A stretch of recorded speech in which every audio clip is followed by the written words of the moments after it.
গরমে খাওয়ার মতো হালকা পাতলা একটা মাছের ঝোলের রেসিপি খুঁজছো? তাহলে একদম ঠিক ভিডিও ক্লিক করেছো। বাজারে প্রচুর পরিমাণে কচি কচি ঢ্যাঁড়স উঠেছে, আর এই ঢ্যাঁড়স দিয়ে মাছের একটা হালকা পাতলা ঝোল বানাবো। নামে ঢ্যাঁড়স হলেও এই সবজির গুণাগুণ কিন্তু অনেক। আর এই ঢ্যাঁড়স দিয়ে এত সুন্দর একটা মাছের ঝোল হয়, রেসিপিটা পুরোটা দেখলে তোমরা বুঝতে পারবে। প্রথমেই কচি ঢ্যাঁড়সগুলোকে ধুয়ে দুই দিকে ভালো করে কেটে নিয়েছি। তারপর কড়াইয়ের মধ্যে গরম করে নিলাম 2 চামচ সর্ষের তেল। আমি ঢ্যাঁড়সগুলো একটু লম্বা লম্বাই রেখেছি, তোমরা চাইলে মাঝখানে আর একটা করে কেটে নিতে পারো। তারপর ঢ্যাঁড়সগুলোকে ভাজতে দিয়ে দিলাম। অল্প একটু নুন দিয়ে ঢ্যাঁড়সটা ভাজবো। প্রথমে একটু গায়ে লেগে লেগে যাবে, তারপর কিন্তু ভাজা হয়ে গেলে গা থেকে ছাড়া ছাড়া হয়ে যাবে। অল্প দিয়ে দিলাম 1/2 চামচ নুন। তারপর একটু লাল লাল করে ঢ্যাঁড়সগুলোকে ভেজে নিচ্ছি। এই গরমে কিন্তু বেশি রিচ রান্না বা খাবার খেতে একদম ইচ্ছা হচ্ছে না। আলু পটল মাছের ঝোল তো খাওয়াই হয়, কিন্তু এইভাবে একবার ঢ্যাঁড়স দিয়ে যদি ঝোল বানাও না, এই ঝোলটা খেলে কিন্তু এর প্রেমে পড়ে যাবে। বারবারই মনে হবে এইভাবে মাছের ঝোলটা বানাই। খেতে কিন্তু দুর্দান্ত হয়। তাই ভিডিওটা প্রথম থেকে শেষ পর্যন্ত কিন্তু অবশ্যই দেখতে হবে। ভেন্ডি এমন একটা জিনিস, বাচ্চারা কিন্তু খুব একটা খেতে পছন্দ করে না, কিন্তু এইভাবে যদি মাছের ঝোলে ভেন্ডি ভেজে ওদের ঝোল বানিয়ে দেওয়া হয়, ওরা কিন্তু সহজেই খেয়ে নেবে। কথা বলতে বলতে ভেন্ডিগুলো বা ঢ্যাঁড়সগুলো কিন্তু লাল লাল করে ভাজা হয়ে গেছে। চলো এবার এগুলোকে তুলে নিচ্ছি। আর কিন্তু যে ল্যাদে ব্যাপারটা সেটা নেই, গা থেকে পুরো ছাড়া ছাড়া হয়ে গেছে। এই কড়াইয়ের মধ্যেই এবার আরেকটু সর্ষের তেল গরম করে নিয়ে মাছগুলোকে ভেজে নেব।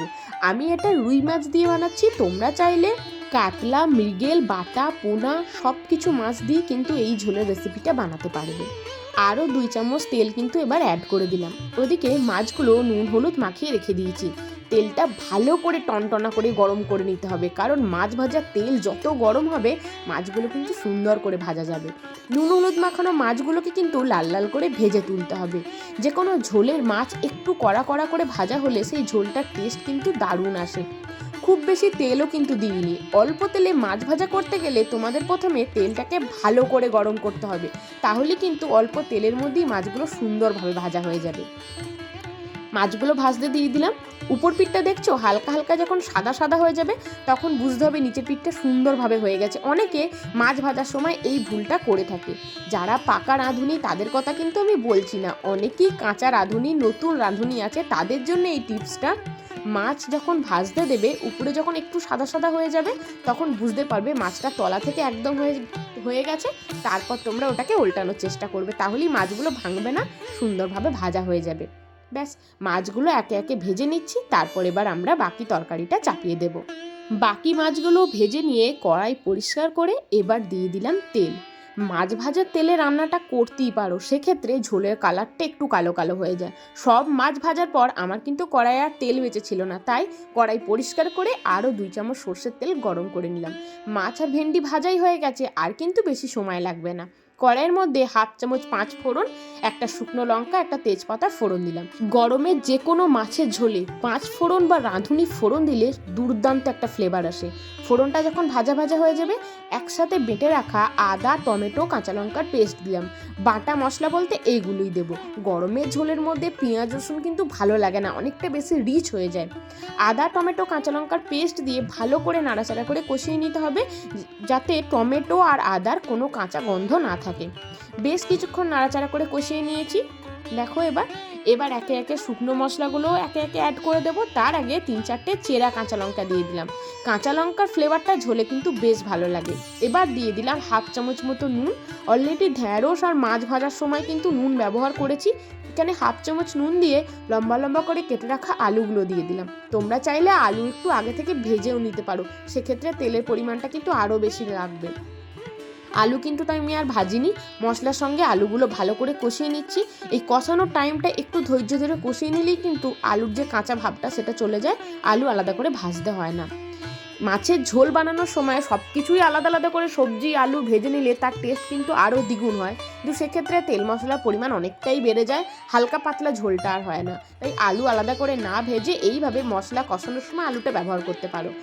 চলো এবার একে একে 1/2 চামচ জিরে গুঁড়ো, 1/2 চামচ কাশ্মীরি লঙ্কার গুঁড়ো আর 1/2 চামচ হলুদ গুঁড়ো দিয়ে দিলাম। তারপর আলুর সঙ্গে সব মশলাগুলো ভালো করে কষিয়ে নেব। মিনিট 5 মতো লো টু মিডিয়াম ফ্লেমে ঢাকা দিয়ে দিয়ে আলুটার সঙ্গে সব কিছু মশলা আমরা ভালো করে কষিয়ে নেব। তারপর ঝোলের জন্য দিয়ে দেব গরম জল। ঝোলের জন্য কিন্তু অবশ্যই গরম জলটা দিও, ঠান্ডা জল দিলে কিন্তু তরকারির স্বাদটা একদমই নষ্ট হয়ে যাবে, কুকিং প্রসেসটা বন্ধ হয়ে যাবে। আলু খুব ভালো করে আমরা নাড়াচাড়া করে কষিয়ে নিয়েছি। কিছুক্ষণ পর এবার দিয়ে দেব গরম জল। এই সময় একটু ঢাকা দিয়েও রাখতে পারো, ঢাকা দিয়ে রাখলে আরও সুন্দরভাবে আলুটা কিন্তু কষানো হয়ে যাবে। এবার দিয়ে দিচ্ছি গরম জল। গরম জলটা দিলে কিন্তু খুব তাড়াতাড়ি সেদ্ধও হয়ে যাবে, আলুগুলো অনেক তাড়াতাড়ি সেদ্ধ হয়ে যাবে। ব্যাস, পরিমাণ মতো জল দিয়ে আলুটা সেদ্ধ হওয়ার জন্য এবার আমরা ছেড়ে দেব। মোটামুটি মিনিট 10 পর্যন্ত ঢাকা দিয়ে রাখলেই আলু সহজেই সেদ্ধ হয়ে যাবে। এবার চলো ঢাকা দিয়ে দিই, 10 মিনিট পর ফিরে আসছি। 10 মিনিট মতো ঢাকা দিয়ে রেখেছিলাম, আলু কিন্তু একদম সেদ্ধ হয়ে গেছে দেখে নিয়েছি। তাই এখানে ভেজে রাখা ঢ্যাঁড়স আর মাছটা একে একে অ্যাড করে দেবো। তোমাদের দেখিয়ে দিচ্ছি, আলু দেখো একদম নরম হয়ে গেছে। খুব ভালো করে সব কিছু একবার মিশিয়ে নিলাম। তারপর এবার ভেজে রাখা ঢ্যাঁড়সগুলো অ্যাড করে দিচ্ছি। ঢ্যাঁড়সগুলো দিয়ে কিছুক্ষণ ফুটিয়ে নিয়ে তারপর মাছগুলো অ্যাড করে দেব। দিয়ে দিচ্ছে ঢ্যাঁড়স বা ভেজে রাখা ভেন্ডি। তারপর মাছগুলো দিয়ে ঝোলটা একবার টকবক করে ফুটিয়ে নিলে কিন্তু মাছের যে ফ্লেভারটা পুরোটাই ঝোলের মধ্যে চলে আসবে, আর খেতেও কিন্তু দুর্দান্ত লাগবে।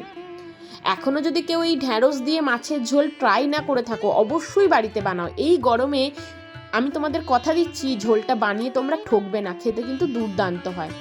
ভেজে রাখা মাছগুলো এবার একে একে ঝোলের মধ্যে অ্যাড করে দিচ্ছি। দিয়ে খুব ভালো করে ঝোলটা একবার টকবক করে ফুটিয়ে নেব। তাহলেই মাছের যে ফ্লেভারটা মাছের ঝোলের মধ্যে চলে আসবে, আর ঝোলটা খেতেও ভালো লাগবে। একদম হালকা পাতলা ঢ্যাঁড়স দিয়ে মাছের ঝোল কিন্তু রেডি হয়ে গেছে। ভিডিওটা দেখে যদি তোমাদের ভালো লাগে, আমাকে অবশ্যই একটা কমেন্ট করে যাবে, কারণ তোমাদের কমেন্ট করতে আমার বেশ ভালো লাগে। আমার মনে হয়েছিল আর একটু ঝোলটা পাতলা হলে ভালো হতো, তাই শেষে আরও 1 কাপ মতো গরম জল এখানে আমি অ্যাড করেছি। তোমরা যদি একদম পাতলা ঝোল পছন্দ না করো, সেক্ষেত্রে জলটা আর দিও না। আমি শেষে অল্প একটু গরম জল অ্যাড করে আরেকবার ভালো করে ফুটিয়ে নেব, তাহলেই একদম দুর্দান্ত স্বাদের ঝোল রেডি হয়ে যাবে। গরমের দিনে একটু হালকা পাতলা ঝোলটাই বেশি ভালো লাগে, বেশি মোটা বা রিচ ঝোল কিন্তু ভালো লাগে না। ব্যাস, খুব ভালো করে একবার টকবক করে ফুটিয়ে নেব, তাহলেই ভেন্ডি দিয়ে দুর্দান্ত স্বাদের হালকা পাতলা মাছের ঝোল একদম রেডি হয়ে যাবে। দেখো ঝোলটা দেখতেই কত ভালো লাগছে না?